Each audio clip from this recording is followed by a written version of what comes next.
Subscribe to my channel by pressing red button and click on the bell icon for notification of latest updates.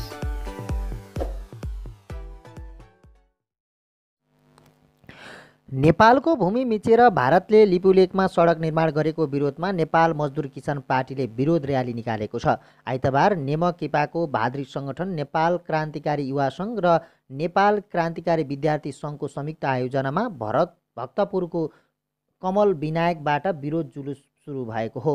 नेमकेपाका युवा नेता एवं बागमती प्रदेशका प्रदेशसभा सदस्य सुरेन्द्र राज गोसाईको अगुवाईमा भएको विरोध प्रदर्शनले कमली विनायकबाट सुरु भई दत्तात्रेय सुलग ढोका तौमडी हुँदै सूर्य विनायक पुगेर सम्पन्न भएको थियो। कोरोना भाइरसको सङ्क्रमण फैलिन नदिन सरकारले लागू गरेको लकडाउनका क्रममा प्रदर्शन गरेको विरोध र्यालीमा भारतको विस्तारवाद विरुद्ध र नेपाली भूमि फिर्ता गर्नुपर्ने मागसहितको नारा लगाएका थिए। नेमकेपाको केन्द्रीय सदस्य एवं बागमती प्रदेशका सदस्य सुरेन्द्र राज गोसाईले बारम्बार नेपालको भूमिमाथि हस्तक्षेप गर्दै आएको भारतीय विस्तारवादको नीति र लिपुलेकको सडक निर्माण रोकेर नेपालको भूमि लिपुलेक, लिम्पुवाधुरा र कालापानीबाट भारतीय सेना हटाउनु पर्ने माग गर्दै विरोध प्रदर्शन भएको थियो। सरकारले यो समस्यालाई कूटनीतिक पहलबाट मात्र समाधान गर्न नसक्ने भन्दै तत्काल यसलाई अन्तर्राष्ट्रियकरण गरी अन्तर्राष्ट्रिय अदालत जानुपर्ने उनले बताए।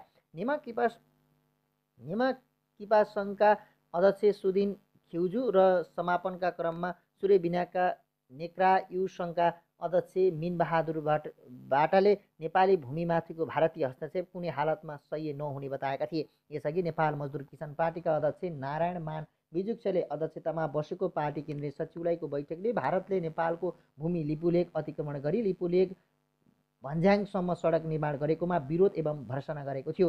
बैठकपछि पार्टीले प्रेस विज्ञप्ति जारी गर्दै भारतीय रक्षा मन्त्री राजनाथ सिंहले वैशाख 26 गते भारतको उत्तराखण्डको पिथौरागढ जिल्लाको दार्चुलादेखि नेपालको भूमि लिपुलेक भन्ज्याङसम्म 80 किलोमिटर सडक भिडियो कन्फरेन्स मार्फत उद्घाटन गरेको प्रति आपत्ति जनाउँदै नेपालको सार्वभौमिकतामाथि हस्तक्षेप भएको ठहर गरेको थियो।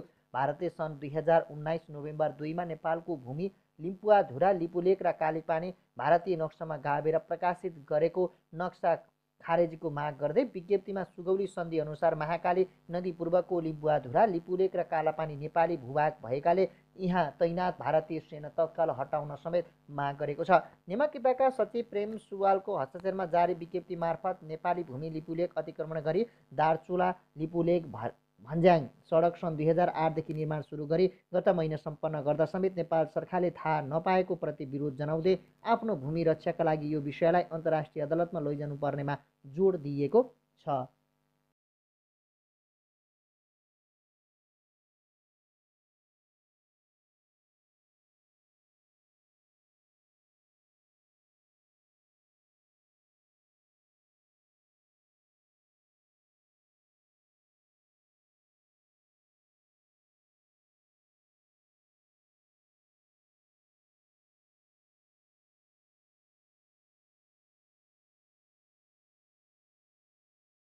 Subscribe to my channel by pressing red button and click on the bell icon for notification of latest updates.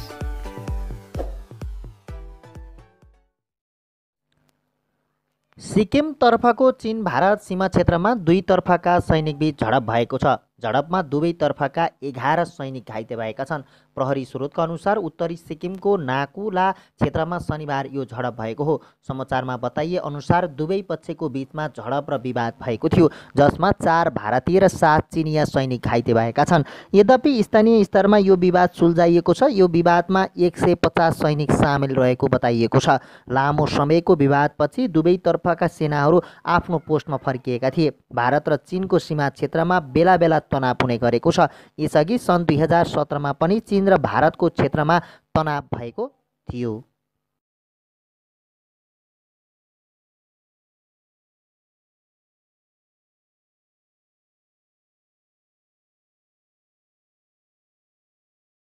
नेपालले जनाएको चासोमा जवाफ दिएको छ। उसले भारतीय भूमिमै सडक बनाएको दाबी गरेको छ। भारतले नेपाली भूभाग लिपुलेक हुँदै मानसरोवर जाने सडक बनाएर उद्घाटन गरेपछि नेपाल सरकार आपत्ति जनाएको थियो।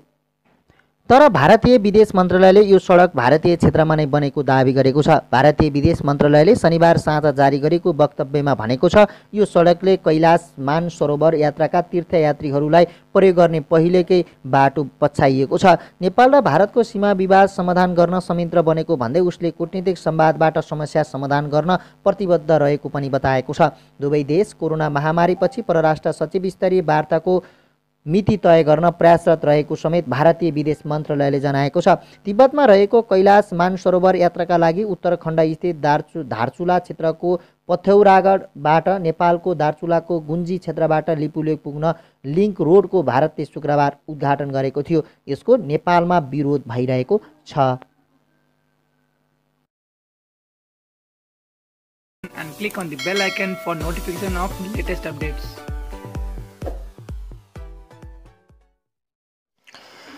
नेपाल कम्युनिस्ट पार्टी नेकपाका अध्यक्ष एवं पूर्व प्रधानमन्त्री पुष्पकमल दाहाल प्रचण्डले लिपुलेको सीमा विवादमा चीन पनि संलग्न भएको बताएका छन्।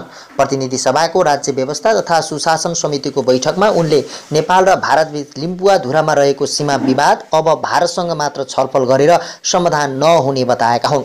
सुगौली सन्धि अनुसार लिम्पुवाधुरा काली नदीको मुहान हो उनले भनेका छन्। काली नदीको सम्पूर्ण पूर्व नेपाल हो, पश्चिम भारत हो भन्ने कुरा स्पष्ट पार्दै यो समस्या समाधानको निम्ति राजनीतिक कूटनीतिक हल गर्नुपर्छ जे भनेको थियो प्रचण्डले भने। लिपुलेक प्रकरणपछि यो त्रिदेशीय जस्तो बन्न गएको छ। यो दुईवटा देशले मात्र हल गरेर पनि अब अप्ठ्यारो छ।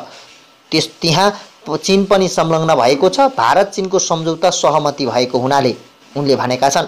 भारत र चीनबीच लिपुलेक हुँदै व्यापार विस्तार गर्ने विषयमा 2072 सालमा समझदारी भएको थियो। भारतले नेपाली भूमि समेटेर नक्सा सार्वजनिक गरेपछि गत वर्ष नै गरिएको सर्वदलीय र सर्वपक्षीय बैठकले राष्ट्रिय सहमतिको वातावरण निर्माण गरेको भन्दै प्रचण्डले त्यो बैठकले प्रधानमन्त्रीलाई ठूलो तागत दिए पनि ठोस रूपमा पहल हुन नसकेको बताएका छन्।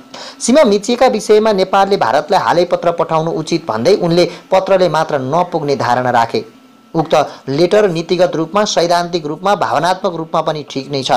त्यो लेटरमा जो ओरिएन्टेसन दिएको छ त्यो बेठिक छैन उनले भने। तर लेटर मात्रै ठिक भएर भएन, त्यो एक्सन पनि ठिक हुनु पर्यो भन्ने माननीय सदस्यहरूको भावना बिल्कुलै सही नै छ। अध्यक्ष प्रचण्डले सीमा विवादको विषय अहिले नै अन्तर्राष्ट्रिय अदालतमा लैजाने विषय भने एकपटक सोच्नुपर्ने बताएका छन्। कालापानीमा भारतीय सेना झन्डै 60-65 वर्ष पहिलेदेखि नै बसिराखे पनि यो समस्या समाधानका लागि किन विगतदेखि नै पहल हुन सकेन भन्ने विषयमा विश्लेषण हुनुपर्ने प्रचण्डको कुरा छ। यस विषयमा पञ्चायतको पालादेखि अहिलेको सरकारसम्मले के गरे भन्ने पनि समीक्षा गर्नुपर्ने उनले बताएका छन्।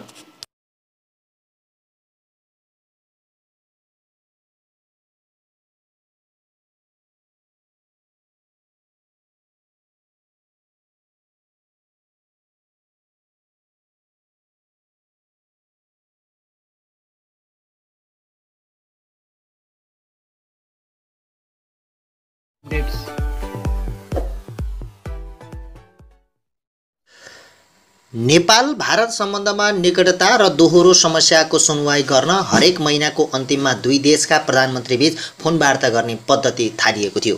भारत भ्रमणको कुरा आएपछि सीमावर्ती समस्या र विवादास्पद भूभागबारे बुझ्न बालुवाटारमा नापी विभाग, परराष्ट्र मन्त्रालय सहित पार्टीगत सहभागिताको बैठक चलेको थियो। त्यही बेला लिपुलेकको अवस्थित र नेपालसँग रहेका प्रमाणबारे प्रधानमन्त्री कोइरालाले राम्रोसँग बुझेका थिए। तत्कालीन प्रधानमन्त्री सुशील कोइरालाको 2015 जुन 12 र 14 मा भारतको राजकीय भ्रमण हुने तिथि मिति तय भएको थियो। तर अन्तिम घडीमा त्यो एकाएक रोकियो। राजकीय भ्रमण समेत रोकिनको कारण उपयुक्त समयमा मिलाएर पछि गरिने मात्रै भनियो, तर कारण अर्कै थियो।